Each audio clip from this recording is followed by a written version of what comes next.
Halo, perkenalkan nama saya Ronaldo dengan NIM 41924110007. Nah, di sini saya akan membahas tentang bagaimana cara membuat suatu grafik persamaan garis lurus yang melalui dua titik dengan instruksi pada MATLAB berbentuk plotting, gitu ya.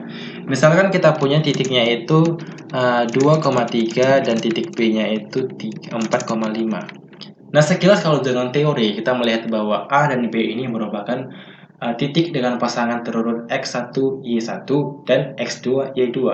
Namun tidak pada MATLAB, kita menggunakan sistem X1, X2, dan Y1, Y2. Sehingga kalau kita panggil dia dalam MATLAB itu adalah berupa 2, 4, dan titik B-nya itu kalau kita panggil 3, 5. Gitu ya. Nah, sekarang saya akan menjelaskan dua tipe garis. Tipe garis yang pertama adalah garis yang panjangnya itu tertentu. Artinya gimana? Memiliki titik ujung di titik A dan titik B. Yang tipe kedua, dia tidak memiliki panjang tertentu. Artinya panjangnya itu undefined. Dengan dilalui oleh titik A dan titik B. Artinya garis tersebut melalui titik A, titik B, namun tidak memiliki titik ujungnya. Nah, saya akan menjelaskan yang pertama kali titik A dan B menjadi titik ujungnya. Kita panggil ulang ini ya, titiknya ini. Kita pakai sistem plot. Titik plotnya itu B, A, B. Kita sebut saja, kita buat bintang lah simbolnya ya. Terus kita panggil aksisnya itu. Aksis ini berguna untuk membuat sebuah panjang dari sumbu X dan sumbu Y. Artinya dengan sistemnya itu begini. Kalau kita bikin help axis, nah ini X min, X max, X Y min, Y max. Artinya gimana? Minimum atau limit dari untuk sumbu X ini untuk yang minimum dan maksimum, serta minimum untuk Y dan maksimum untuk si Y. Sehingga kita dapat menggunakan, kita misalkan aja minimumnya itu 0, 10, 0, 10. Sekarang kita hold on. Kita pakai instruksi hold on karena kita akan memakai instruksi lain, yaitu line dari A, B. Kita tahan ya. Nah, kalau kita evaluate, maka akan muncul sebuah kurva begini.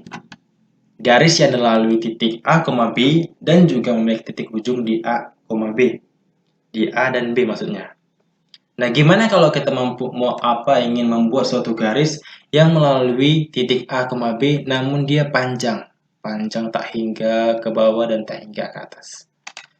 Nah, sekarang kita masuk ke tipe garis kedua, yaitu titik lalu A dan B. Kita panggil ulang untuk titiknya itu, saya copy. Nah, langkah pertama kita harus mencari gradien. Nah, ingat bahwa bentuknya itu adalah MX tambah C. Yang mau kita cari itu gradien.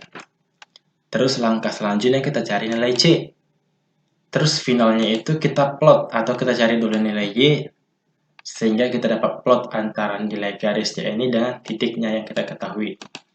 Sekarang kita nilai M-nya ya. Nah, rumus dari teori kan kita dapat bahwa Y2 kurang Y1 per X2 kurang X1. Itu rumus untuk mencari gradien yang dilalui oleh dua titik.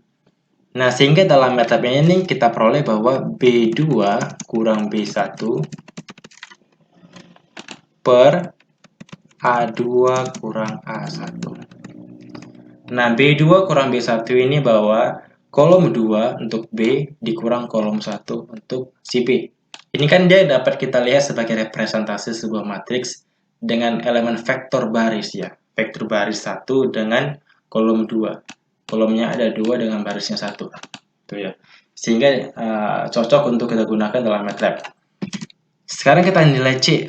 Nah, kalau kita lihat dari rumus Y sama dengan MX tambah C ini, kalau kita obrak-abrik lah dia. Kedua ruas kita kurangkan MX. Sehingga diperoleh nilai C-nya itu sama dengan Y kurang MX. Nah, kita dapat menggunakan X di sini sebagai X1, Y di sini sebagai Y1, ataupun kita pakai sisinya X2 dan Y2. Sah-sah saja. Kita misalkan mau pakai X1 dan Y1. Sehingga kita pakai yang Y1-nya itu B1 dikurang M dikali si A1. Sekarang kita tentukan untuk limit dari aksis si X. Minimumnya itu kita katakan di titik 24 dikurang 1. Saya copy ya. Untuk maksimumnya itu kita bilang X2 max plus 1. Sehingga kita peroleh untuk Y1 itu MX1 tambah C dan Y2-nya itu MX2 tambah C. Nah, sesuaikan dengan rumus yang kita peroleh tadi, kita ketahui ini. Nah, sekarang kita akan memplot dengan cara finalnya itu kita plot. Kita plot antara X1 dan X2 itu X1, X2 dengan Y1, Y2.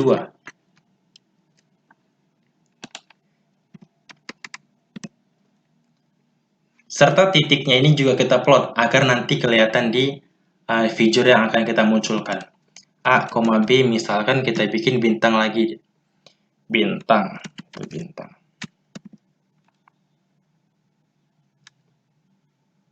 Kita kasih tanda aja ini ya. Kita kasih tanda garis-garisnya itu R putus-putus gitu ya. Sehingga dapat kita plot. Kita evaluate. Nah, ini dia. Garis yang melalui titik A dan titik B ini dapat kita lihat di figure nomor 1 ini. Sehingga untuk dia menentukan suatu garis yang ditentukan, artinya dia memiliki titik ujung di A dan titik ujung di B, kita dapat menggunakan rumus ini. Akan tetapi kalau kita menggunakan suatu rumus ini, artinya kita akan mendapatkan suatu garis seperti ini.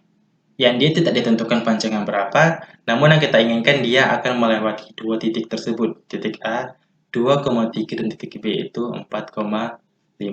Sekianlah penjelasan dari saya ucapkan terima kasih atas perhatiannya. Terima kasih.